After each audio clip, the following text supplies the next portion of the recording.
saat ini kita sedang berbagi makanan siap saji kepada para anak-anak Palestina. Insya Allah di sini kita akan membagikan 100 makanan siap saji kepada anak-anak Palestina dan juga memberikan bingkisan kepada mereka. Insya Allah ini adalah bagian dari kita dalam penyaluran program kepada para pengungsi Palestina di masa sejak perang 7 Oktober hingga saat ini. Dan kita akan terus melakukan dukungan-dukungan ini. Kami mengucapkan terima kasih kepada para sahabat inisiator yang selama ini terus mendukung dalam memberikan bantuan kepada para pengungsi Palestina. Mudah-mudahan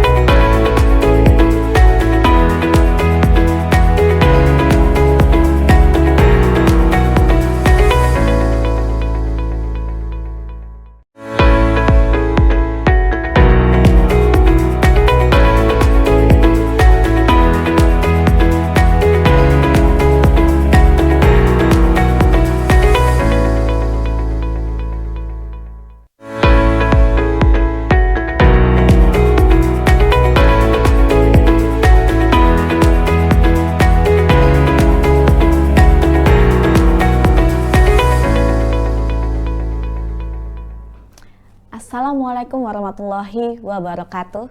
Selamat sore sahabat inisiator dan seluruh peserta yang telah bergabung di berbagai daerah di Indonesia. Apa kabar sore hari ini? Perkenalkan, saya Halida yang akan menemani teman-teman selama 1 jam ke depan dalam agenda Ruang Berbagi Human Initiative. Namun sebelumnya, mungkin kita boleh tahu dulu ya, teman-teman semuanya sedang berada di mana, mungkin bisa absen lokasi dulu gitu. Dan jangan lupa untuk isi link absensi yang nanti akan di-share oleh teman-teman di sini. Baik, hari ini kita akan membahas tema yang sangat dekat dengan di hati kita semua. Melihat Palestina lebih dekat, memahami realitas kemanusiaan dan solidaritas global. Selama ini, kita mungkin melihat Palestina melalui berita, media sosial, atau potongan video yang beredar. Namun, sore ini kita akan mendengarkan langsung pengalaman dari seseorang yang berada di lapangan, menyaksikan sendiri bagaimana kondisi kemanusiaan di sana, serta bagaimana bantuan kemanusiaan dapat menjangkau masyarakat Palestina. Semoga sesi ini tidak hanya menambah pengetahuan, tetapi juga menguatkan rasa kemanusiaan kita. Nah, sebelumnya saya juga mengingatkan kembali ya untuk para sahabat inisiator untuk dapat mengisi link absensi yang nanti akan di-share di kolom komentar. Oh, sekali lagi, saya mau tahu nih, saya mau lihat saat ini peserta atau sahabat inisiator sedang dari mana aja? Oke, saya mau lihat nih, ada dari Bekasi Timur, Jati Asih, ada Kuningan.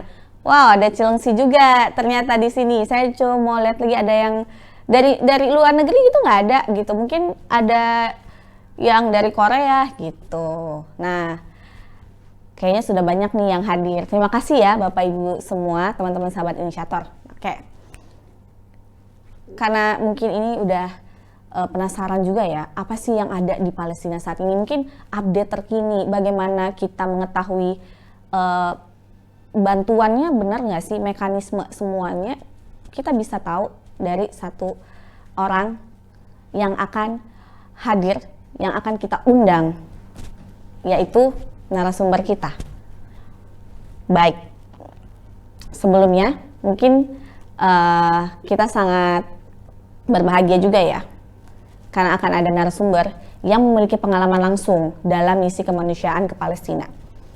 Beliau adalah Bapak Denny Kurniawan. Namun sebelum itu, mungkin kita bisa lihat dulu video yang akan ditampilkan sesaat lagi.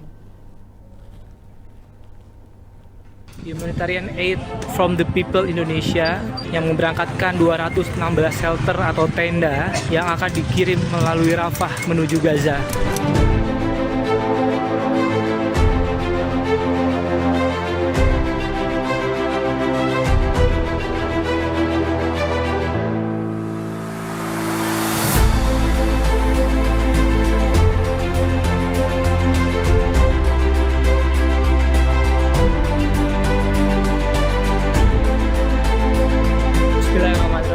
Insyaallah humanitarian aid from the people Indonesia yang memberangkatkan 216 shelter atau tenda yang akan dikirim melalui Rafah menuju Gaza akan diberangkatkan. Bantuan ini sangat dibutuhkan oleh masyarakat Gaza karena situasi cuaca yang hari ini terus makin mendingin, Oktober, November, Desember, sehingga shelter ini sangat dibutuhkan. Hari ini akan berangkat dari Obur City, Mesir, 100 km dari Kairo, dan mudah-mudahan dalam 5-7 hari ke depan bantuan shelter ini dari semua rekan-rekan yang terlibat dalam berkontribusi terhadap peduli Palestina insya Allah akan segera diterima oleh masyarakat Gaza. Mohon doa Bapak Ibu semua agar berjalan lancar semua komunitas yang terlibat. Semoga Allah ridhoi, Allah berkahi.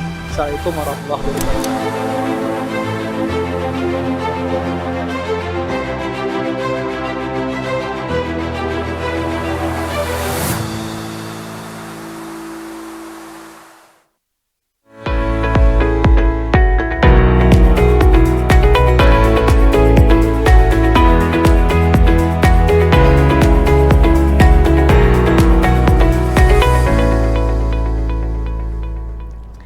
Humanitarian aid from the people Indonesia.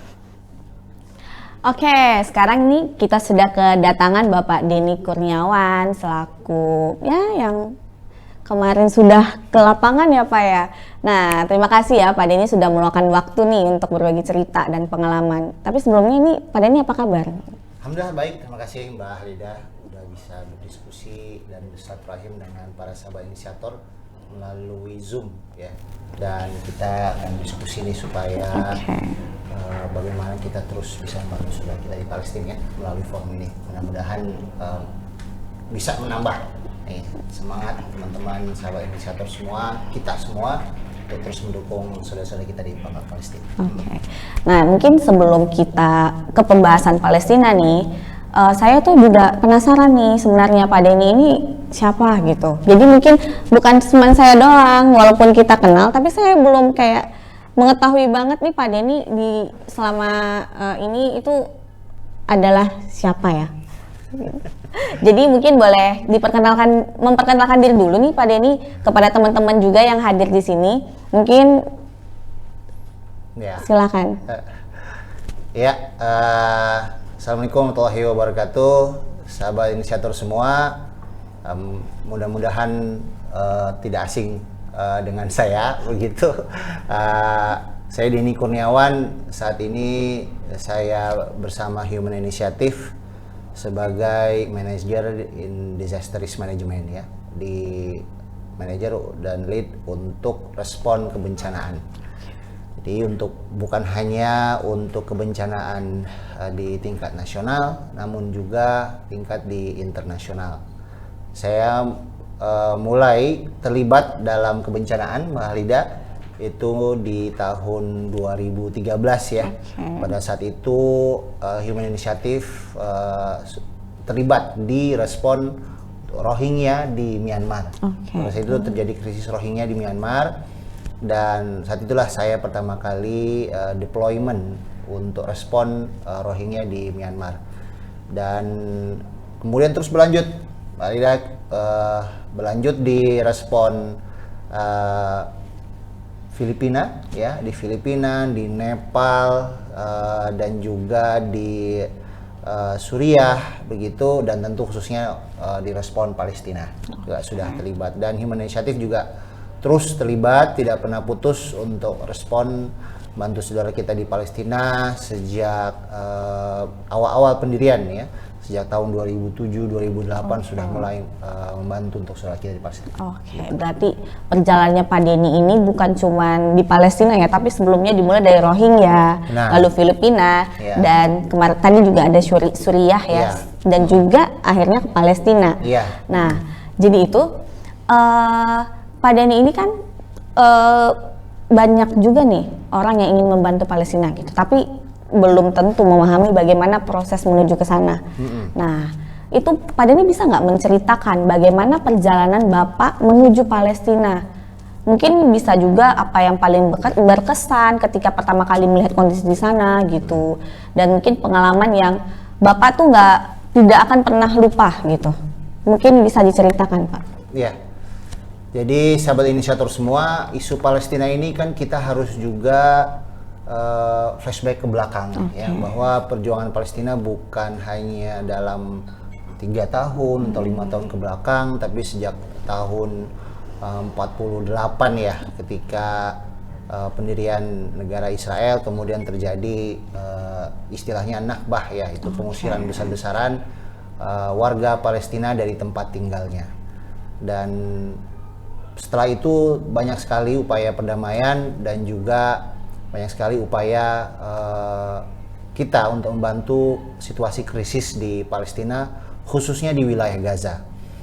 Dan tentu sahabat inisiator semua mengetahui ya, terjadi peristiwa krisis kemanusiaan di Gaza pada tanggal 7 Oktober 2023, peristiwa istilahnya yang disebut Taufanul Aqsa ya, ketika terjadi krisis di Gaza, perangan, dan terus berlanjut sampai saat ini.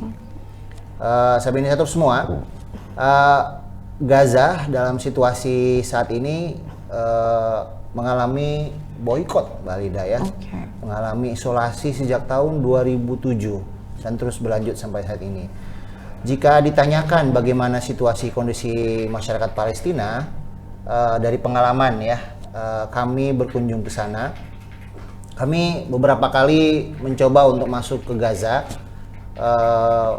di tahun kemarin dan tahun sebelumnya setelah peristiwa krisis Gaza dimulai di tahun 2023 tersebut, dan sulit untuk masuk. Jadi ada 2 wilayah yang dimana kita bisa masuk ke Gaza, yaitu melalui Jordan dan melalui Mesir. Kami masuk melalui Mesir, mencoba untuk masuk ke dalam Gaza. Namun ternyata menuju Gaza, ketika kami mendarat di ibu kota Mesir, di Kairo, jarak dari ibu kota Kairo sampai ke titik masuk Gaza, nama titik masuk ke Gaza itu disebut Rafah ya, itu nama, ada satu gerbang ya untuk kita masuk, namanya gerbang Rafah, itu jaraknya sekitar 600 km dari kota Kairo. Dan ternyata dalam upaya untuk menuju ke sana harus melewati sekitar 16 sampai 18 checkpoint, Mbak Lida. Jadi di sana diperiksa lagi begitu. Tahun lalu kita coba masuk, ternyata baru checkpoint kedua kita sudah diusir. Sudah disuruh balik lagi untuk masuk ke dalam Gaza, kita disuruh balik lagi karena wilayah Gaza yang termasuk wilayah Gurun Sinai itu termasuk wilayah perang. Jadi hal-hal yang tidak bisa dilupakan adalah tentu upaya untuk mencoba masuk ke dalam Gaza, mencoba untuk mengirimkan bantuan, dan tentu kami berinteraksi dengan ada 2 tipe, Mbak Lida, yang kita temui, pengungsi ya, pengungsi dari Gaza ataupun pengungsi dari Palestina secara keseluruhan. Pertama, ketika kami menuju wilayah Jordan dan berkunjung ke kamp-kamp pengungsian, yang di sana adalah kamp-kamp pengungsian yang tinggal pengungsi Palestina sudah bergenerasi, begitu. Jadi kamp-kamp pengungsian lama yang bukan terlihat sebagai camp lagi, tapi sudah kayak seperti kota, karena mereka sudah tinggal di sana 30 tahun, sudah 40 tahun. Sejak itu tadi seperti disampaikan di awal, sejak tahun 48 mereka sudah terusir dari tanah-tanah mereka di Palestina. Mereka tinggal, sudah beranak pinak, sudah bercucu begitu ya. Dan mereka tinggal di Jordan. Dan Jordan, negara Jordan menampung pengungsi yang paling banyak, pengungsi Palestina paling banyak begitu. Jadi bahkan pengungsi Palestina lebih banyak dari penduduk asli Jordan sendiri, begitu. Nah, itu banyak cerita-cerita ketika mereka juga sulit untuk ya bekerja, ya tempat tinggal mereka juga terbatas ruang geraknya. Mereka bertempat di kota-kota yang jauh dari pekerjaan, begitu ya, sehingga sulit untuk transportasi dan lain sebagainya. Ini juga menjadi tantangan. Juga kita mengunjungi sekolah-sekolah, banyak juga anak-anak yatim yang masih harus perlu didukung oleh kita begitu. Lalu kita berkunjung ke Mesir, kita melihat pengungsi Palestina yang dari wilayah Gaza, yang keluar dari Gaza menuju Mesir, mengungsi di Mesir, yang baru. Jadi selama konflik perang tersebut dari bulan Oktober hingga saat ini itu sudah berlangsung berapa Mbak Balida, berarti udah 2 tahun lebih ya, menuju 3 tahun. Di bulan Oktober ini ada 140.000 pengungsi Gaza yang ada di Mesir. Mereka baru tinggal di situ. Mereka banyak cerita-cerita yang mereka sampaikan tentang situasi di Gaza. Satu keluarga kemarin kita berkunjung, orang tua ya, anak begitu, anaknya orang tuanya disabilitas, anaknya juga memerlukan kebutuhan spesial begitu ya, dan orang tuanya harus mendapatkan obat rutin. Kalau tidak mendapatkan obat rutin bisa harus ke darurat begitu. Dan mereka tinggal di flat kecil di wilayah di Mesir. Lalu ada juga satu orang bapak yang sudah 2 tahun tinggal, tapi anak dan istrinya ada di Gaza, terpisah. Jadi ceritanya beliau sedang bekerja dan perang itu terjadi, pemboman. Jadi ketika sampai, dia di dekat rumahnya sudah hancur, istrinya terpisah. Dan di temboknya itu ada terpampang foto-foto 3 anaknya, dan 3 anaknya itu semuanya sudah syahid semuanya, dari 4 anak begitu. Dan beliau tinggal sendiri di Mesir, istrinya belum bisa keluar, yang masih berada di dalam Gaza, bisa 1 anaknya lagi. Jadi banyak keluarga, ini adalah potret satu keluarga yang sebenarnya banyak sekali potret-potret keluarga Gaza yang berada di Mesir, mengungsi ke Mesir. Sama situasinya dengan keluarga tersebut. Berpisah, ada istrinya, anaknya yang terpisah, atau anaknya saja, ibu bapaknya di dalam. Kami pernah ikut mengantar anak-anak Palestina yang ada di terminal bis di Gaza, di Mesir, yang akan kembali ke Gaza juga. Karena apa? Karena mereka lebih baik bersama orang tuanya di dalam Gaza, karena mereka sendiri di Mesir gitu, tidak ada orang tuanya, jadi mereka ingin menemani orang tuanya. Jadi banyak cerita-cerita yang perpisah keluarga antara ayah dan ibu, kemudian terpisah, kemudian neneknya terpisah, jadi keluarganya yang sudah tidak ada lagi, hanya tinggal dia saja ada, begitu. Jadi itu memang bagaimana peperangan di Gaza, dan krisis di Gaza berdampak sangat dalam sekali bagi untuk Gaza itu. Baik. Ternyata memang konflik yang sudah bertahun-tahun ini, yang mungkin belum ada penyelesaian yang konkret ya Pak Denny, itu sangat berdampak dalam sekali kepada masyarakat Palestina. Tadi ada yang Pak Denny sebutkan saat di Jordan, mereka sampai bergenerasi, lalu di Rafah ya, di pengungsi di Mesir lah gitu, itu mereka sampai harus berpisah dengan keluarga, sampai ada yang tinggal sendiri satu-satunya. Nah itu mungkin memang sangat mendalam gitu. Tapi kalau berarti kalau Pak Denny sendiri, bukan Pak Denny sih, mungkin dari tim berarti memilih untuk untuk distribusi bantuan melalui Rafah ya, gitu. Nah mungkin kan kita juga sering mendengar nih angka-angka korban ataupun pemberitaan konflik gitu. Nah namun sebenarnya bagaimana gitu kondisi masyarakat Palestina hari ini dari sudut pandang Pak Denny yang sering yang mungkin sudah melihat situasi sendiri gitu di lapangan. Bagaimana situasi Palestina secara umum saat ini ya, khususnya kita Gaza ya, Mbak Halida ya. Jadi bisa kita tampilkan Mbak Halida peta Gaza ini, bisa nanti supaya sahabat inisiator melihat dengan jelas. Ya, jika sahabat inisiator bisa melihat peta di samping saya ya, di layar Mbak Halida ya.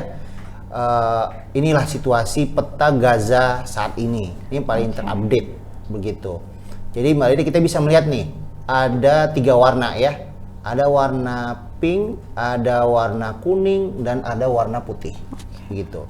Nah saat ini situasi Gaza sedang tenang karena ada perjanjian gencatan senjata pada bulan Oktober 2025 yang lalu, begitu.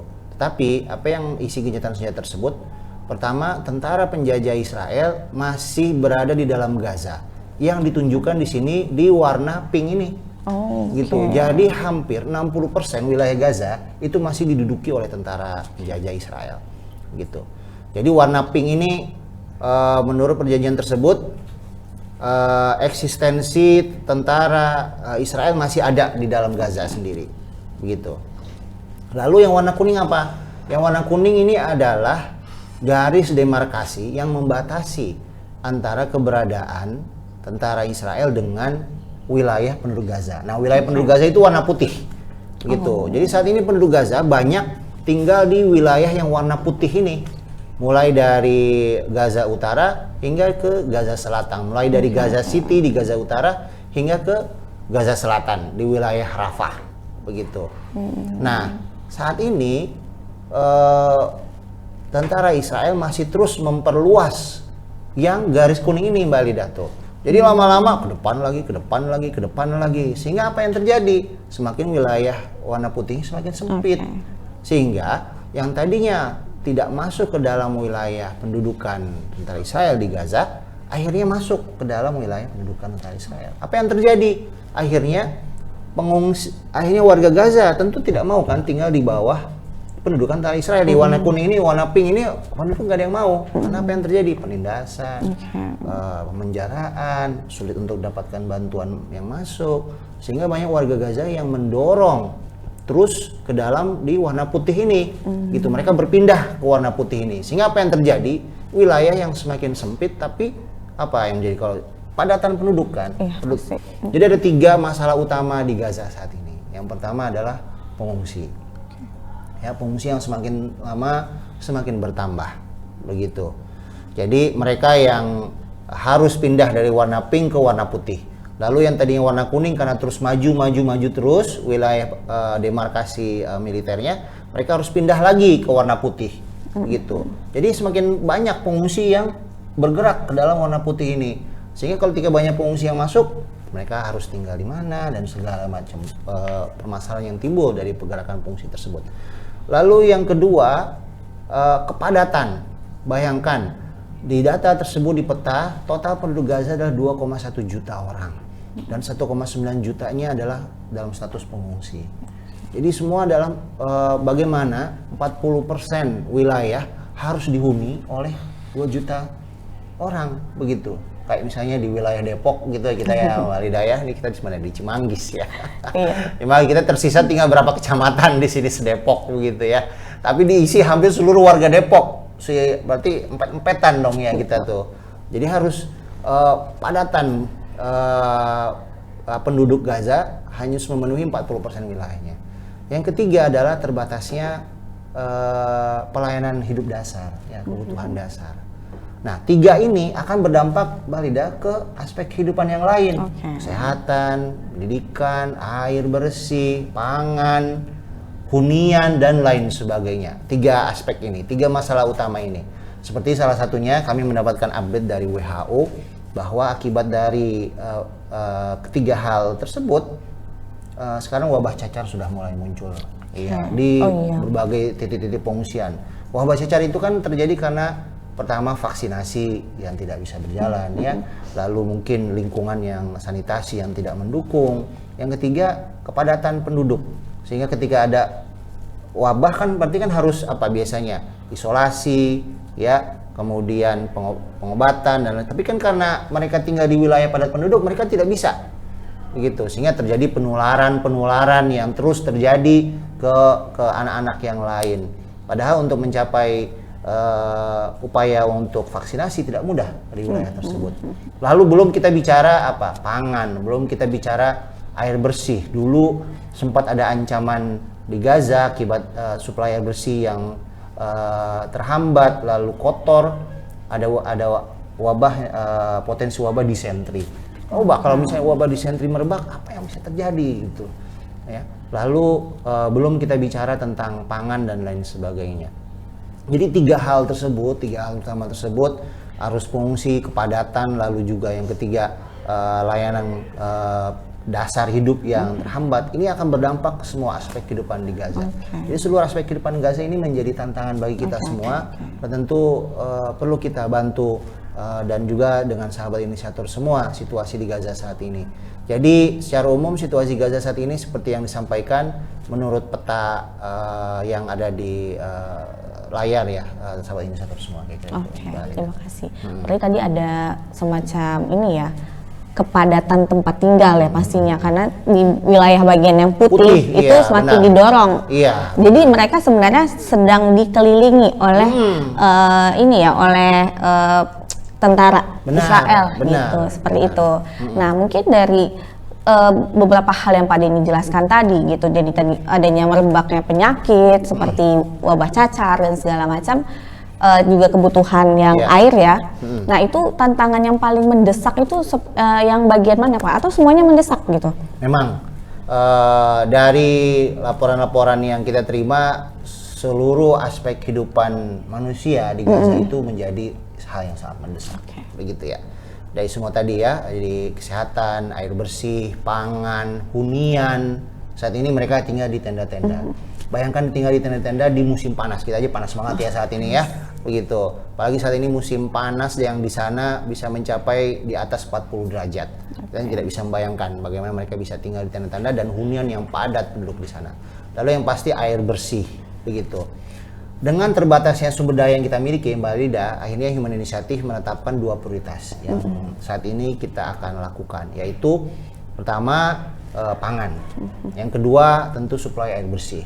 Itu 2 hal yang menjadi prioritas utama, dan seluruh aktor kemanusiaan yang mendukung di Gaza dan pun Palestina secara umum, mereka menyadari hal ini dan akhirnya mereka menetapkan prioritas masing-masing. Dan insya Allah mudah-mudahan dengan mereka menetapkan prioritas masing-masing bisa bersinergi. Ada yang mereka berkonsentrasi di kesehatan, ada yang mereka berkonsentrasi di hunian, ada yang di tempat lain, ada yang di sektor lain. Mudah-mudahan akhirnya bisa ketemu ya untuk memenuhi seluruh kebutuhan di Gaza. Dalam konteks HI ya, dalam konteks HI kita akan berkonsentrasi kepada 2 hal, yaitu di pangan dan juga di air bersih. Di pangan, Mbak Halida, tentu ini juga menjadi tantangan ya, tantangan ya, dengan berbagai program yang kita lakukan, kegiatan, kita pernah juga mendistribusikan sembako ya, makanan mentah. Lalu kita juga pernah mendistribusikan dalam makanan siap saji ya, hot meal ya, istilahnya hot meal. Lalu juga di distribusi buah-buahan, sayur dan lain sebagainya. Tapi kita juga melakukan review terus Mbak Lida, bahwa apakah saat ini kebutuhan itu bisa dirasakan manfaatnya langsung. Kalau bahan makanan mentah, kita juga melihat bahwa warga Gaza juga mengalami kesulitan untuk memasaknya, gitu ya. Mereka tidak punya alat masak, bahkan bahan bakar, tentu mengalami tantangan gitu. Dan akhirnya kita coba modifikasi, kita bahas bersama terkait kebutuhan, dan akhirnya kita putuskan kegiatan utama kita untuk di sektor pangan yang menjadi konsentrasi HI, yaitu dengan pendirian pabrik roti.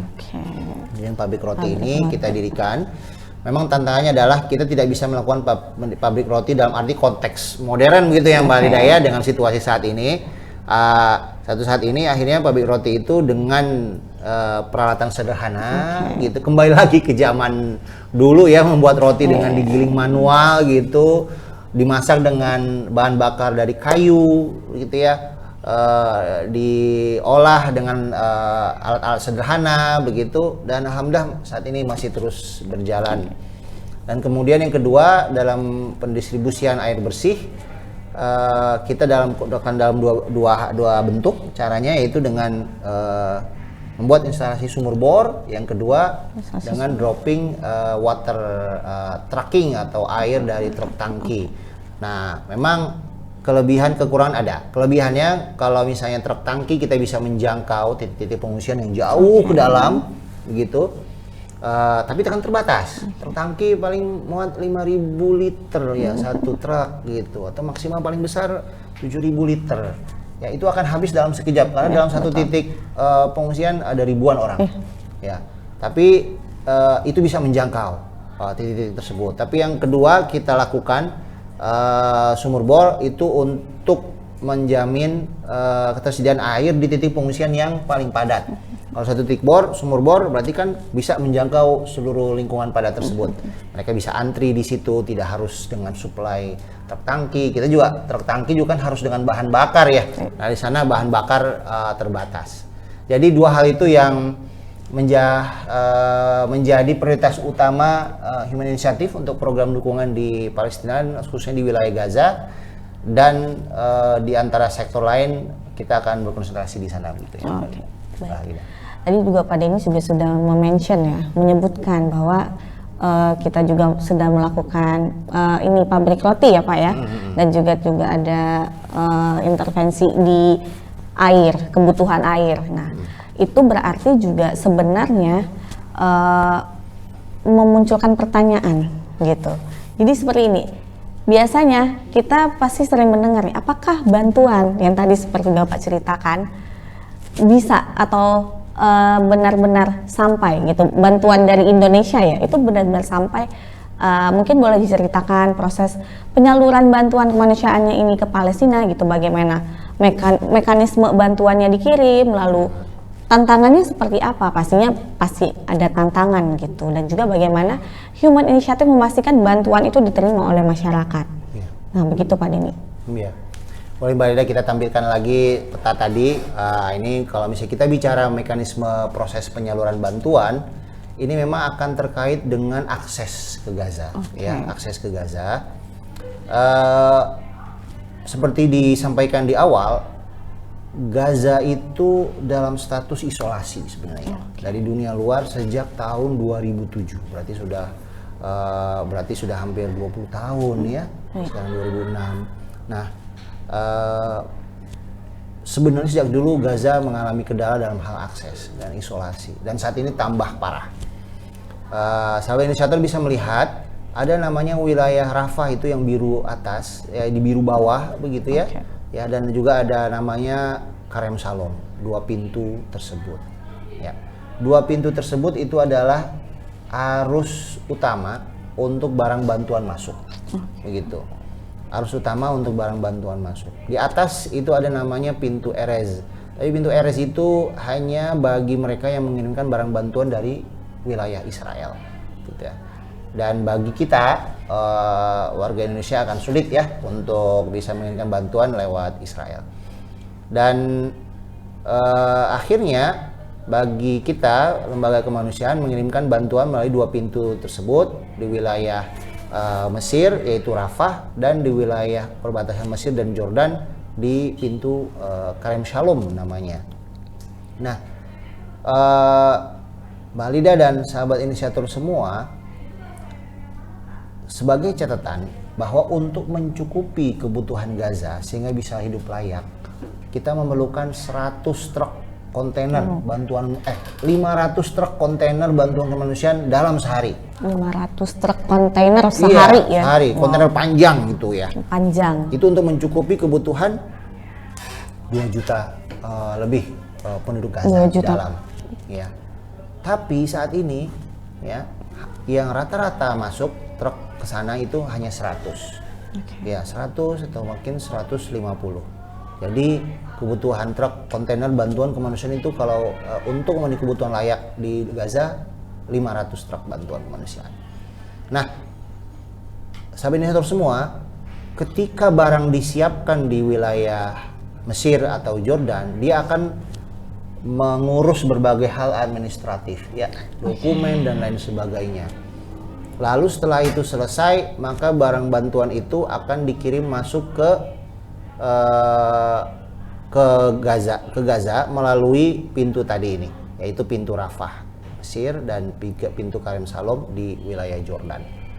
Dan sayangnya 2 pintu tersebut diokupasi dikuasai sepenuhnya oleh Israel, sehingga seluruh perizinan barang yang masuk ke dalam Gaza itu harus izin otoritas Israel, gitu. Karena pintu Rafah sejak tahun lalu ya itu sudah ditutup total, gitu ya. Bahkan sejak awal-awal perang pintu Rafah sudah ditutup untuk bantuan kemanusiaan, sehingga hanya digunakan kecil sedikit saja pintu Rafah ini, dan kebanyakan lewat pintu Karem Shalom saat ini ya. Dan otoritas Israel selalu menyatakan bahwa ini barang-barang yang diizinkan, ini barang yang tidak boleh gitu. Jadi harus ada antrian ini akan diperiksa terus oleh otoritas Israel. Nah, ketika sudah masuk truk tersebut, maka dia harus dipindahkan offloading dari truk wilayah Mesir ke truk yang ada di dalam Gaza. Dan ini juga macet gitu. Kadang sering macet ya, memindahkan antara ini ke truk yang dari wilayah Mesir atau Jordan ke truk yang di dalam Gaza. Karena terbatas, apalagi kalau misalnya terjadi krisis atau penyerangan di wilayah tersebut. Dan itu dilakukan oleh para aktor kemanusiaan untuk menolong Gaza. Nah, memang itu akan jalan panjang dan ada risiko untuk ditolak barang bantuan kita untuk kembali lagi ke gudang, begitu. Sehingga yang dilakukan oleh Human Initiative dan aktor kemanusiaan lainnya, kita mengirimkan barang-barang yang memang tahan lama. Ya, misalnya barang mentah, tepung gandum, itu bahan pembuatan roti ya. Kemudian ada sembako, bahan kebutuhan dasar, dan lain sebagainya. Ini kita kirim karena itu adalah bantuan yang biasanya tidak ditolak. Bahkan kalau misalnya ada bantuan di dokumen resmi, ini bahan bantuan dibolehkan, tapi dalam lapangan kadang itu tidak terjadi. Itu ada otoritas dengan personil mereka yang ada di lapangan, tolak, akhirnya kembali lagi. Begitu. Ini memang menjadi tantangan dalam pengiriman bantuan kemanusiaan, sehingga banyak teman-teman juga yang mengirimkan bantuan lewat udara ya Mbak Lida ya, bantuan udara. Ada teman-teman kita juga yang mengirimkan bantuan lewat sumut flotila melalui laut. Upaya-upaya tersebut itu adalah untuk mencari alternatif pemberian bantuan akses ke dalam Gaza. Saking ketatnya akses untuk menuju darat tersebut, begitu, di dua pintu tersebut. Kadang-kadang pintu itu tertutup dalam jangka waktu tertentu, kita tidak bisa mengirimkan bantuan, gitu. Nah, ini yang menjadi tantangan. Namun ini adalah salah satu-satunya cara yang saat ini paling mungkin bisa dilakukan. Dan kita Human Initiative ketika mengirimkan barang bantuan tersebut terus mengupdate, terus kita tentu tempuh perizinannya, dokumen-dokumennya kita lengkapi, lalu terus lakukan update sampai kepada dokumentasi bahwa barang sudah diterima di dalam Gaza, begitu Mbak Lida. Memang itu menjadi tantangan, ya, namun ini adalah satu hal yang perlu kita tempuh untuk bisa mengirimkan bantuan dalam Gaza. Alhamdulillah selama ini barang bantuan kita sudah masuk ke dalam Gaza, dan dalam bukti-buktinya dokumentasi oleh tim kita yang ada di dalam Gaza. Berarti memang sangat tantangannya banyak banget ya Pak ini, mulai dari kita memeriksa kembali gitu bantuan-bantuan yang kita kirimkan itu belum tentu sesuai ya. Misalnya kalau kata di dokumen masih oke, tapi belum tentu saat pemeriksaan itu diterima gitu. Itu juga berupa tantangan yang berarti harus mengembalikan lagi barang.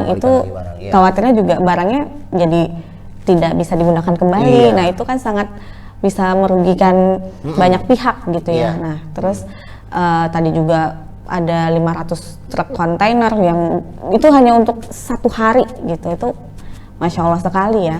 Nah, mungkin kita itu bisa dalam melakukan bantuan gitu.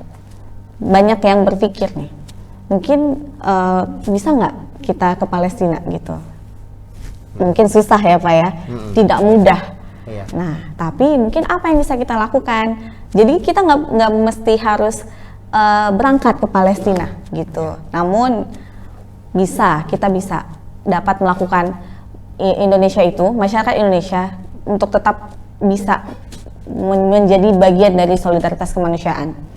Nah, itu seperti apa Pak gitu.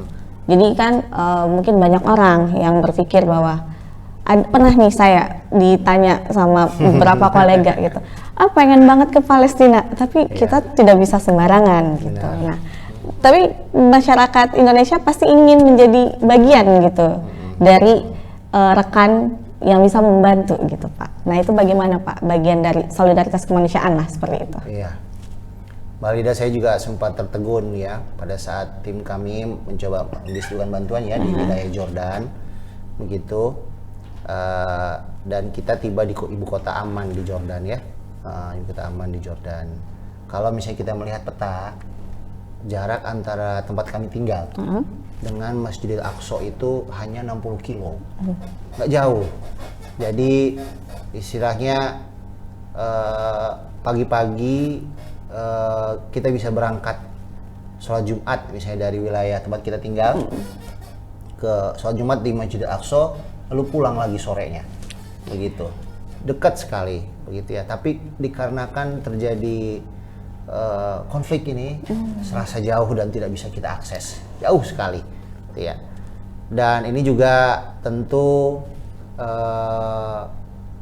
nyambung dengan pertanyaan Mbak Halida tadi ya, bagaimana warga tentu ingin juga ke Palestina, terutama bisa sholat atau berkunjung ke Masjid Aqsa. Tapi akibat penjajahan yang terjadi, kita semua tidak bisa melakukan hal tersebut. Dan situasi di Palestina, terutama di Gaza saat ini masih menjadi zona perang ya, zona konflik gitu. Jangankan kita sebagai orang luar, bahkan orang Gaza sendiri mau keluar ataupun masuk sulit sekali, begitu ya, sulit sekali. Mau mengungsi dari dalam Gaza, mau keluar ke Mesir ataupun balik dari Mesir masuk ke dalam Gaza lagi, itu sangat sulit sekali gitu. Dan situasi saat ini memang tidak memungkinkan bagi kita untuk kunjung ke Gaza. Dan yang bisa kita lakukan tentu kita terus memanjatkan doa kita ya untuk warga Gaza dan penduduk Palestina secara umum yang saat ini mengalami peningkatan tekanan dari penjajah begitu. Kita terus memanjatkan doa dan tentu kita mendukung dengan dukungan yang bisa kita lakukan, doa, dana, kemudian juga bisa kita kampanyekan dukungan ke Palestina melalui kanal-kanal komunikasi yang kita punya ya, sosial media, WhatsApp, status WA kah atau apa, menyatakan dukungan begitu. Ini yang bisa kita lakukan saat ini. Tentu upaya-upaya terus kita lakukan untuk dorong, terutama dalam advokasi untuk bisa mengakses yang lebih luas lagi untuk ke Gaza. Kita terus lakukan gitu ya. Dan kita terus upayakan, teman-teman juga kan aktor kemanusiaan juga melakukan berbagai hal. Dan kita juga di sini juga melakukan berbagai hal. Yang penting bagaimana sesuatu yang saat ini bisa kita lakukan dulu, begitu ya, sambil menunggu situasi kondisi Gaza saat ini lebih baik, begitu ya, gitu Mbak.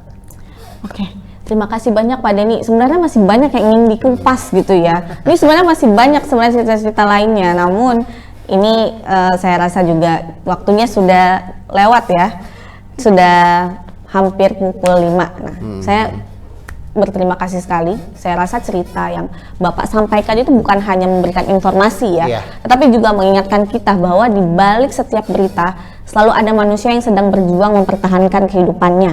Nah, jadi dengan cerita Bapak tadi saya juga kayak Masya Allah sekali. Ada yang berpisah dari keluarga, ada yang harus menetap bukan di rumah ya, di camp gitu. Nah itu menetap mengungsi, nah seperti itu. Nah, namun semua itu insya Allah mungkin kita bisa memberikan bantuan juga ya. Tadi bagian dari solidaritas begitu kira-kira. Nah, oke, sahabat inisiator, ini sudah selesai nih cerita-cerita dari Pak Denny. Nah, tapi bukan selesai banget ya. Jadi mungkin kita bisa masuk ke sesi pertanyaan nih yang mungkin ditunggu-tunggu oleh sahabat inisiator semuanya. Bagi yang ingin bertanya boleh bisa raise hand kalau ingin langsung bertanya kepada Denny, atau mungkin bisa di kolom komentar. Nanti mungkin saya bisa lihat, mungkin dibantu oleh kakak-kakak panitianya ya, bisa menampilkan pertanyaan. Mungkin ada yang mau raise hand, silahkan. Kita bisa tunggu nih. Boleh tulis di kolom chat atau di langsung raise hand, boleh dilihat Kak pertanyaannya. Kak siapa nih? Boleh dibantu Kakak? Oke, belum. Tadi ada sih beberapa, cuman saya belum bisa lihat. Mungkin bisa ditampilkan pertanyaan-pertanyaannya ya Kakak. Oke, atau mungkin mau raise hand juga dibolehkan. It's okay if you want to ask everything about the Palestinians or Palestine. You can ask our Mr. Danny. Alright, so can I see the questions there? Ya sudah ada tuh di Oke. kolom chat ya. Alright, so wait. Saya akan membuka dari sini pertanyaan yang dipilih ya oleh panitia gitu. Salam Pak Denny, salam kenal, saya Agung. Menarik Pak Denny, mendengar paparan Pak Denny. Saya ada beberapa pertanyaan nih. Pertama, tadi Bapak sampaikan ada pengalaman ketika mau kirim bantuan ternyata baru masuk wilayah Sinai, hadapi hambatan dan diminta untuk kembali. Dalam misi kemanusiaan seperti ini, apakah ada asistensi dari otoritas Indonesia dalam pengiriman bantuan seperti ini? Nah, itu pertanyaan pertama ya Pak. Mau satu-satu dulu atau sekalian nih? Ini pertanyaan masih yang Panjang. sama beliaunya. Iya, Boleh. sama. Beliau Satu lagi. ada dua sepertinya nih. Nih, Bapak tadi sampaikan ada 3 masalah utama di Gaza. Pengungsian, kepadatan, dan hak dasar, kesehatan dan sanitasi. Plus, mungkin saya tafsirkan masalah akses distribusi juga ada dan nyata dengan adanya restriksi Israel. Ada tidak sih Pak di lapangan bentuk advokasi atau tekanan baik dari PBB atau otoritas lain dalam mendorong kemudahan akses bantuan gitu? Berarti ada dari sisi ini ya, pemberian bantuan dan juga dari sisi advokasi ya Pak. Nah, tunggu sebentar Pak, ini masih ada nih. Jadi sama, iya betul. Saya melihat isu kemanusiaan ini berkelindan dengan isu-isu lain. Misal, isu pengungsi akan berkelindan dengan isu politik. Apa rekomendasi Pak Denny melihat isu ini? Ya, sekitar itu dulu Pak. Terima kasih Pak Agung atas pertanyaannya. Yang pertama ya cerita tadi kami juga pernah ya mencoba mengakses secara mandiri maupun secara resmi Mbak Hidayat. Secara mandiri itu tadi sampai baru checkpoint kedua sudah disuruh balik gitu mobilnya gitu ya, dan memang wilayah Sinai menuju Rafah itu masuk zona militer pemerintah Mesir ya, sehingga banyak sekali peralatan militer yang ringan maupun yang berat itu digelar gitu di wilayah Sinai karena itu masuk ke dalam daerah sepertinya masuk zona militer ya begitu, sehingga tidak mudah untuk mengakses menuju ke wilayah Rafah. Nah ada juga jalur resmi tentu bagi kami para aktor kemanusiaan yang akan melakukan respon ke luar negeri, ada SOP yang harus kita patuhi begitu ya. Bahkan saya bersama dengan rekan-rekan dari Indonesia Humanitarian Alliance telah menerbitkan panduan respons distribusi bantuan luar negeri bagi para aktor kemanusiaan Indonesia. Kita melihat banyak sekali semangat, tentu ya kita hargai semangat warga Indonesia, lembaga-lembaga kemanusiaan Indonesia yang ingin mendistribusikan atau melakukan respon langsung ke luar negeri. Tapi tentu ada banyak panduan yang perlu kita patuhi, ada banyak standar, ada banyak perhatian yang harus kita patuhi dalam melakukan respons luar negeri. Di Human Initiative ada panduan safety dan security, keselamatan dan keamanan bagi para personil yang melakukan respon baik di dalam negeri maupun di luar negeri. Nah, terkait konteks respon luar negeri, Human Initiative juga punya SOP-nya sendiri, dan salah satunya adalah rutin untuk melakukan koordinasi dan komunikasi dengan otoritas Indonesia di luar negeri. Ya. Dan yang paling penting adalah salah satunya dengan Kedutaan Besar Republik Indonesia di luar negeri. Merupakan bagian penting dari kegiatan HI ketika sebelum melakukan respon ke luar negeri dimanapun, itu selalu berkoordinasi dengan Kementerian Luar Negeri dan juga dengan Kedutaan Besar Republik Indonesia untuk melaporkan, untuk menyampaikan maksud, dan untuk menunjukkan bahwa apa yang kita lakukan adalah resmi dan juga menjadi catatan ya bagi KBRI juga bahwa ada warga negara Indonesia yang sedang melakukan aktivitas pemberian bantuan. Karena tentu kita kan membawa nama Indonesia juga ya Mbak Lida ya, bawa nama Indonesia, kita juga perlu menjaga nama baik negara, kita juga perlu untuk otoritas Indonesia di luar negeri dalam hal ini KBRI mengetahui aktivitas kita. Kita selalu laporkan. Jadi ketika kita tiba di Mesir, biasanya hal yang pertama kita lakukan hari berikutnya melaporkan keberadaan kita, menyampaikan maksud kita, dan melakukan koordinasi dengan otoritas Indonesia di sana. Kita sudah sekitar 3 kali mengunjungi kedutaan Indonesia di Mesir, yang dimana Mesir menjadi hub utama untuk pemberian bantuan ke Gaza maupun ke Palestina. Nah, jadi kita lakukan koordinasi. Bahkan kita pernah juga diminta fasilitasi untuk menuju ke Gaza oleh kedutaan besar Indonesia di Mesir. Namun tantangan berat sekali akses ke sana, dan memang pemerintah Mesir tidak membuka akses tersebut untuk menuju wilayah di Gaza ya, di wilayah yang masuk melalui pintu Rafah ya, Sinai di Mesir. Jadi memang tidak mudah karena harus berkoordinasi dengan 3 atau 4 departemen ya di Mesir itu, Kementerian Pertahanan, Dalam Negeri, Luar Negeri, lalu tentara, militer, begitu. Dan harus melewati checkpoint. Ini saya diceritakan oleh Duta Besar Indonesia di Mesir waktu itu, yang berkesempatan untuk menuju ke pintu Rafah di Mesir. Bahkan duta besar saja dengan mobil CD ya, diplomatik biasanya kan ada mobilnya khusus ya, Mbak Lida, itu aja diperiksa terus dengan ketat. Berapa checkpoint, 16-17 checkpoint, apalagi kita kalau misalnya harus memakai mobil sipil biasa ya, begitu. Itu pun diperiksa, bahkan itu seorang duta besar dan itu resmi, begitu. Jadi memang menjadi tantangan untuk menuju wilayah Gaza, kecuali bagi teman-teman yang memang akan menjalankan misi dan bisa difasilitasi ya. Ini cara kedua dengan fasilitasi melalui lembaga PBB yang beraktivitas di dalam Gaza ya. Namun juga perlu ada ya, otoritas Israel juga memiliki wewenang untuk menolak keberadaan orangnya, walaupun sudah dapat izin, tapi kalau ditolak balik lagi kayak gitu.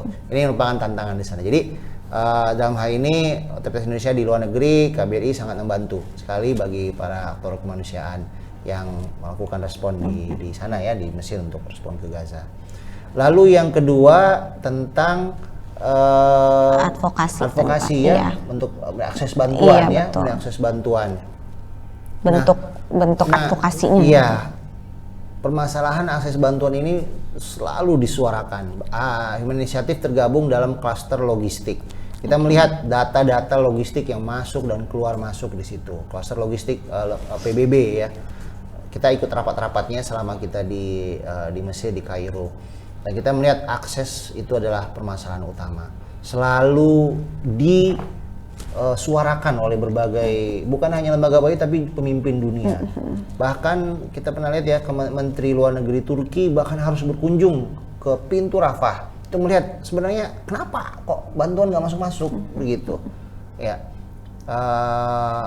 bahkan itu pun terjadi ya. Maksudnya nggak dibuka juga kejadiannya. Dan karena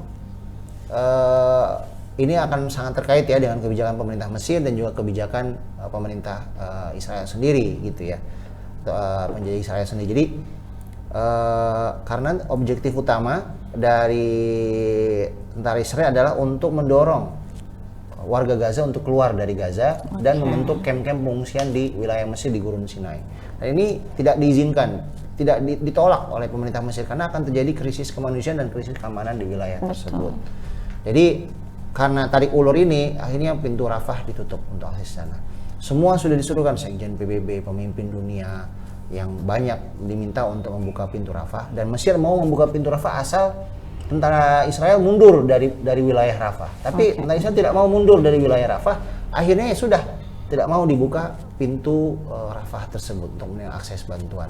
Dan ini yang terjadi, dan sebenarnya masuk ke dalam klausul untuk perjanjian damai saat itu, namun saat ini banyak pelanggaran yang dilakukan oleh tentara Israel. Lalu yang ketiga, isu pengungsi dengan isu politik ya.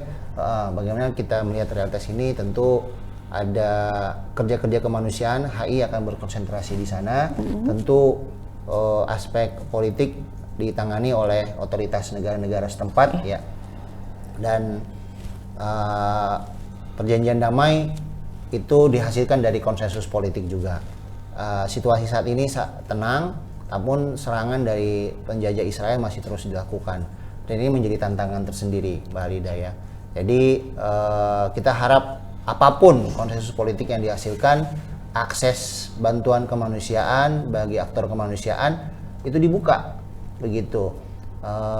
Lalu rekonstruksi rehabilitasi bisa dilakukan, itu yang paling utama saat ini. Apapun siapapun pemimpin yang akan menginisiasinya, yang penting adalah akses bantuan tersebut. Oke. Mbak Hidayah. Siap.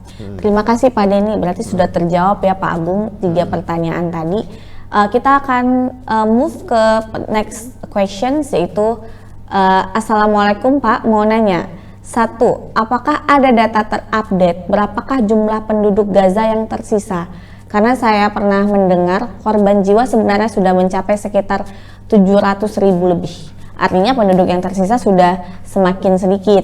Nah, yang kedua, berapakah jumlah rumah sakit yang masih aktif? Karena pernah mendengar juga tinggal 1 atau 2 rumah sakit yang tersisa. Yang ketiga, bagaimana kondisi di West Bank? Apakah sudah cukup aman atau masih belum gitu Pak? Iya. Jadi pertanyaan pertama, dalam rilis resmi Kementerian Kesehatan Gaza, warga Gaza yang meninggal akibat perang ya tahun 2023 saat ini sudah mencapai lebih dari 60.000 ya, ya 60.000. Tapi itu adalah yang tercatat secara resmi.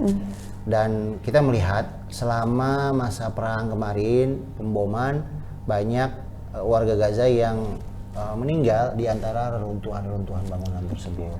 Dan banyak juga mereka yang masih hilang di antara runtuhan bangunan tersebut, pendam dan terpencar dan lain sebagainya. Upaya itu kan sebenarnya bisa dilakukan dengan pencarian dan pencarian dan juga evakuasi dari reruntuhan bangunan begitu. Kan saat ini banyak bangunan tinggi yang runtuh begitu dan meninggalkan banyak puing-puing. Nah, puing-puing ini bisa selama masa damai ini seharusnya bisa dibereskan dan dicari mereka yang meninggal di antara runtuhan bangunan. Tapi ini tidak bisa dilakukan. Sehingga kita belum bisa belum ada data resmi yang menyatakan berapa jumlah yang wafat selama masa perang tersebut. Tapi kita belum bisa memperkirakan. Angka resmi dari Kementerian Kesehatan itu sekitar 60 ribuan. Namun banyak warga Gaza yang masih jasadnya masih di bawah reruntuhan puing-puing bangunan yang runtuh. Jadi perkiraan-perkiraan itu mungkin bisa dilakukan ya oleh semua orang. Namun data PBB masih menyatakan di Gaza masih ada sekitar sekitar 1,5 sampai 2 juta orang yang mengungsi yang tinggal di dalam Gaza sendiri. Lalu yang kedua, kembali tadi yang rumah sakit ya. Iya, rumah sakit. Rumah sakit di Gaza ini ada banyak rumah sakit utama, ada belasan ya. Saya ada datanya dan memang hampir semuanya tidak berfungsi secara optimal. Bahkan rumah sakit Indonesia sempat kan ya terkena serangan ya, dan hanya 2 atau 3 gedungnya saja yang bisa berfungsi. Kalaupun ada rumah sakit yang saat ini berfungsi, itu hanya 30%-nya ke 40%-nya ya, karena banyak permasalahan timbul dari sektor kesehatan itu, obat-obatan, tenaga medis ya, fasilitas pendukung medis, peralatan medis, perlengkapan medis, itu semuanya serba berkekurangan, belum macam-macam gitu. Jadi walaupun ada rumah sakit yang berfungsi semuanya, namun tidak ada yang berfungsi secara 100% gitu ya. Hanya 10%, 20%, bahkan ada yang tidak bisa berfungsi sama sekali karena hancur gitu. Lalu pertanyaan ketiga ya, kondisi di West Bank atau di tepi barat Yerusalem saat ini. Terima kasih sudah bertanya hal ini. Kondisi di Yerusalem tepi barat saat ini krisisnya juga tidak kalah ya dalam dengan apa yang terjadi di Gaza. Ya, terjadi pengusiran besar-besaran oleh penjajah Israel kepada penduduk-penduduk di wilayah West Bank atau di Yerusalem. Biasanya disebutnya di Yerusalem bagian timur ya. Diusir mereka dari rumah-rumah mereka dan terjadi perluasan pemukiman ilegal di sana. Sehingga krisis terjadi di wilayah West Bank tersebut. Dan kita melihat bahwa krisisnya juga hampir menuju mirip-mirip dengan apa yang terjadi di Gaza, begitu Mbak Lida. Dan kita juga tetap Human Initiative masih terus menyimak, ya menyikapi dan mencari peluang untuk pengiriman bantuan ke sana. Ini juga harus perlu menjadi perhatian kita. Apa yang terjadi, dunia harus menolak perluasan pemukiman ilegal yang dilakukan oleh penjajah Israel dengan mengusir penduduk-penduduk Palestina yang berada di sana. Oke, berarti kondisi West Bank juga ya, hampir menuju ya ke memanas, kondisi Gaza. Ya, krisisnya. Oke, terima kasih Kakak Ratnasari ya, benar ya namanya ya. Terima kasih Kak atas 3 pertanyaannya. Mungkin kita akan jump to the next question ya Pak Denny. Saya akan bacakan nih. Assalamualaikum, saya Tina dari EXO-L Indonesia. Saya mewakili teman-teman ingin bertanya, bagaimana kondisi anak-anak Palestina saat ini, terutama terkait pendidikan dan kesehatan mental mereka. Ya. Nah, silakan Pak dijawab. Ya, anak-anak Palestina adalah anak-anak paling kuat ya di dunia. Betul, ya, paling tabah, paling kalau kita bicara anak-anak tentu hati kita akan ternyuh ya melihat kondisi anak-anak ya Palestina. Ya, beragam ya kondisi anak-anak tentu dengan fasilitas dasar kehidupan yang sangat terbatas. Kita sangat prihatin terhadap kondisi anak-anak, bahwa bahkan juga banyak bayi-bayi yang harus meninggal karena tidak bisa mendapatkan fasilitas dasar kesehatan ya, yang mereka harus di NICU ya, harus karena terbatasnya bahan bakar mereka harus akhirnya harus meninggal karena tidak mendapatkan perawatan yang optimal. Apalagi wabah cacar ini juga menyasar juga ke anak-anak begitu. Nah, saat ini kondisi anak Palestina yang kami temui ya di Mesir, alhamdulillah mereka membaik. Jadi banyak rumah sakit di Mesir maupun Jordan yang menampung perawatan anak-anak Palestina. Saya melihat juga bagaimana anak Palestina yang kakinya sudah tidak ada begitu karena terkena serpihan bom, maupun mereka yang sakit begitu dan lain sebagainya. Bahkan hari ini kita pernah di Mesir mendistribusikan bantuan untuk seorang anak Palestina. Sebulan kemudian mengabarkan bahwa anak tersebut sudah wafat begitu karena sakit dia. Dan ini banyak terjadi ya di anak-anak Palestina yang harus terpisah dengan orang tuanya. Mereka di Gaza, lalu orang tua di Mesir maupun sebaliknya, ini bisa terjadi begitu. Nah, pendidikan Human Initiative juga ada Mbak Lida programnya orang tua asuh ya, OTA Palestina. Kita mendukung bantuan dana kepada anak-anak Palestina begitu, Palestina yang ada di dalam Gaza maupun anak Palestina yang ada di Mesir. Kita distribusikan bantuan ke mereka dalam bentuk orang tua asuh begitu ya, dan mudah-mudahan dengan bantuan tersebut bisa mendukung pendidikan mereka. Kalau misalnya pendidikan mereka, anak-anak Palestina yang berada di Mesir bisa mendapatkan pendidikan, bisa mengikuti dalam pendidikan informal ya, ada mengaji, ada pendidikan informal, pengetahuan pendidikan umum gitu ya, itu bisa juga dilakukan. Dan saat ini juga di Gaza ya pendidikan berjalan dengan fasilitas seadanya gitu, di tenda-tenda pendidikan umum. Bahkan saat ini beberapa kampus juga sudah buka gitu ya, sekolah juga sudah buka dengan fasilitas yang ada dulu begitu ya untuk belajar. Dan juga agar mereka juga punya aktivitas begitu ya di tengah krisis yang ada. Tentu kesehatan mental mereka kadang kalau saya menemui yang mental mereka yang lemah saya atau mereka gitu ya, karena kayaknya saya yang ini begitu ya, karena tentu mereka telah mengalami berbagai peristiwa yang sebenarnya kita tidak bisa bayangkan gitu ya, tidak bisa bayangkan. Dan mereka kuat ya, dan tentu mereka yang penting adalah mereka punya mimpi bahwa mereka suatu saat bisa melihat Palestina merdeka, itu aja. Dan itu yang membuat mimpi mereka, itu yang membuat mereka kuat gitu ya. Bahkan orang Palestina kuat bahwa kemenangan sudah dijanjikan, dan itu yang membuat warga Palestina mulai dari anak kecil ya dewasa kuat bahwa ini adalah bagian dari sebuah perjalanan menuju kemenangan. Demikian Mbak Tina ya. Tina, terima kasih pertanyaannya. Oke, sudah dijawab ya Kak Tina gitu, bahwa ternyata ya kondisinya masih belum bisa dikatakan baik ya.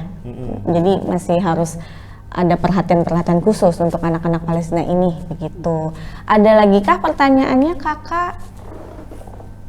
Sepertinya tidak ada ya. Saya coba lihat lagi. Oke, sudah. Sepertinya tidak ada lagi pertanyaannya. Mungkin kita bisa tutup saja karena sebenarnya sudah tidak ada yang bertanya. Mungkin apa ada yang mau langsung bertanya secara ini? Tidak ada. Oke, berarti kita langsung saja. Oke, terima kasih ya kepada Pak Denny untuk pengalamannya, ilmunya, ceritanya gitu. Yang saya juga sebenarnya mendengar langsung juga langsung, aduh ya Allah, Masya Allah ya. Saya juga tidak bisa berkata apa-apa gitu. Terima kasih juga kepada seluruh peserta yang telah mengikuti Ruang Berbagi Human Initiative pada sore hari ini. Saya Halida, pamit undur diri. Sampai bertemu pada agenda Human Initiative berikutnya. Wassalamualaikum warahmatullahi wabarakatuh. Selamat sore dan salam kemanusiaan.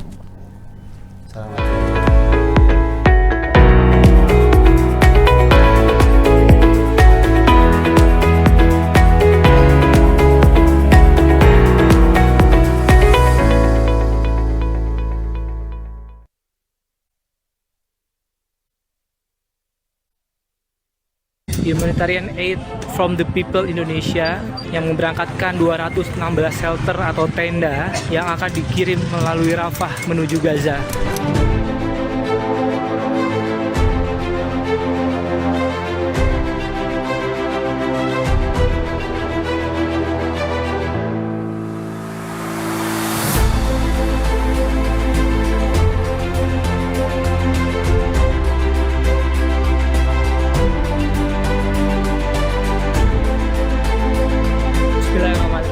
Insyaallah Humanitarian Aid from the People Indonesia yang memberangkatkan 216 shelter atau tenda yang akan dikirim melalui Rafah menuju Gaza akan diberangkatkan. Bantuan ini sangat dibutuhkan oleh masyarakat Gaza karena situasi cuaca yang hari ini terus makin mendingin, Oktober, November, Desember, sehingga shelter ini sangat dibutuhkan. Hari ini akan berangkat dari Obur City, Mesir, 100 km dari Kairo, dan mudah-mudahan dalam 5-7 hari ke depan bantuan shelter ini dari semua rekan-rekan yang terlibat dalam berkontribusi terhadap peduli Palestina insya Allah akan segera diterima oleh masyarakat Gaza. Mohon doa Bapak Ibu semua agar berjalan lancar semua komunitas yang terlibat. Semoga Allah ridhoi, Allah berkahi. Assalamualaikum warahmatullahi wabarakatuh.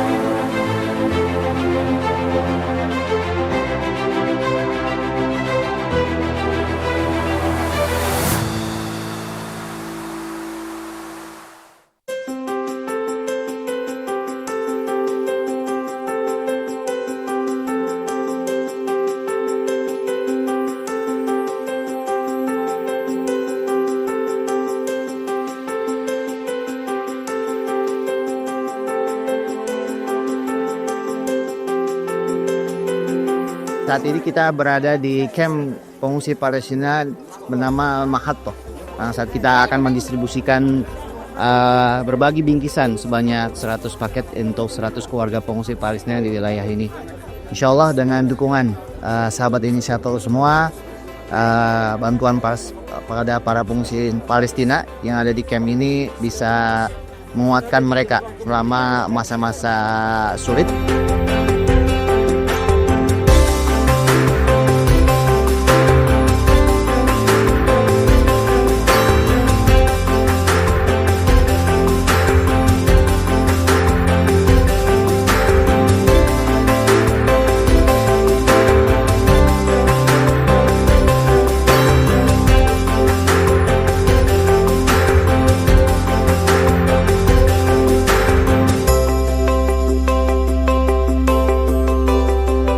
جزيلا لكم، أشكركم جزيل الشكر. يعني ما لا يشكر الناس لا يشكر الله. شكرا لكم جزيلا على ما تبدون له، يعني تظهرون لنا السعادة والهناء.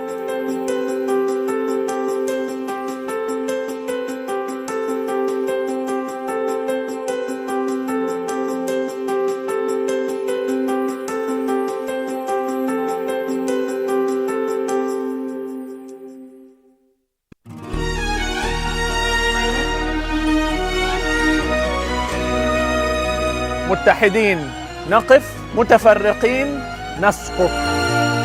ميزنا الله بأن لنا عقلا يتدبر ويهيم بأرجاء الدنيا كي يسعد فيها ويعمر.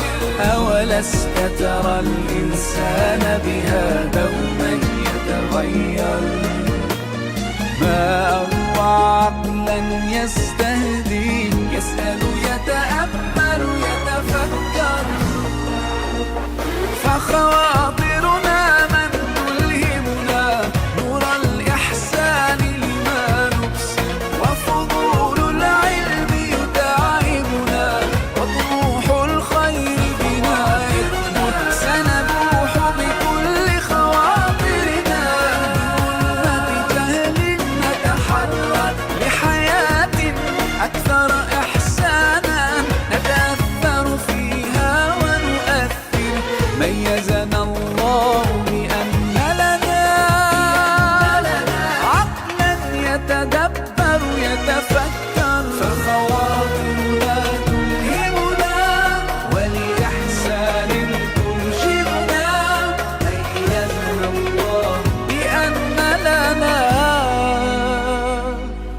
عقلا يتفكر.